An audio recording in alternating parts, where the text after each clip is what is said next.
mudushakira abantu batuzane nk'imeti 2 cyangwa 3 mu mudugudu.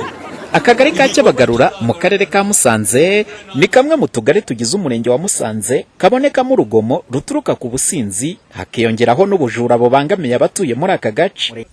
Ugasanga niba ufite nk'aka gatoki ku rugo waje kureba ugasanga kagiye kera. Abajura nimwe ndetse abajura nakangara guteza ukuntu arakangara benshi nutwo basaruye badusaruye tuteze arukugera mugasanga bahaguye wagera mugasanga bahaguye wagera mugasanga bigatuma nututeze uduhagu. Iki ni ikibazo guverineri w'intara y'Amajyaruguru Mugabo wa Gahunde Maurice yakirijwe n'abaturage ubwo yabasuraga, maze bamubwira ko usibye ikibazo cy'ubujura banugarijwe n'abantu bari kwitwaza intwaro gakondo bakajya gutema amashyamba yabo. Abo baturage baboneraho gusaba guverineri w'intara y'Amajyaruguru kubashakira abantu babaha imiheti 3 cyangwa 4 mu rwego rwo kubarwanya.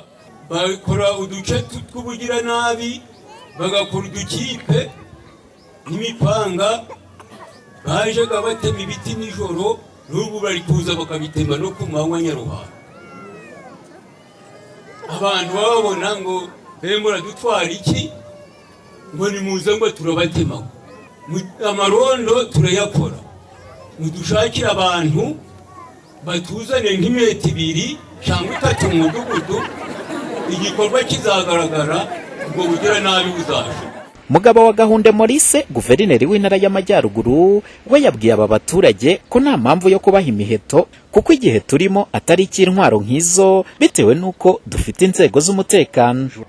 Ariko ntitwavuga ngo reka dutange imiheto ya icyo gihe cyararenze, ntabwo ari cyo gihe turimo ubu ngubu.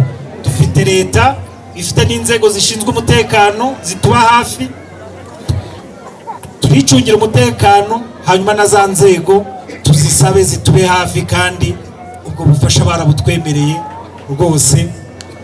Executive manza organiza amarondi wacu, hanyuma tubwire dusabe inzego z'umutekano na polisi bize bitwongerera ingufu. Muri rusange kunoza amarondo akorerwa muri uyu murenge wa Musanze by'umwihariko mu kagari ka Cyabagarura ndetse naho babonye abanyarugomo bakamenyesha inzego z'umutekano ngo ni kimwe mu kizacubya urugomo muri aka gace. Umuhoza Honore, Flash TV mu karere ka Musanze mu Majyaruguru y'u Rwanda.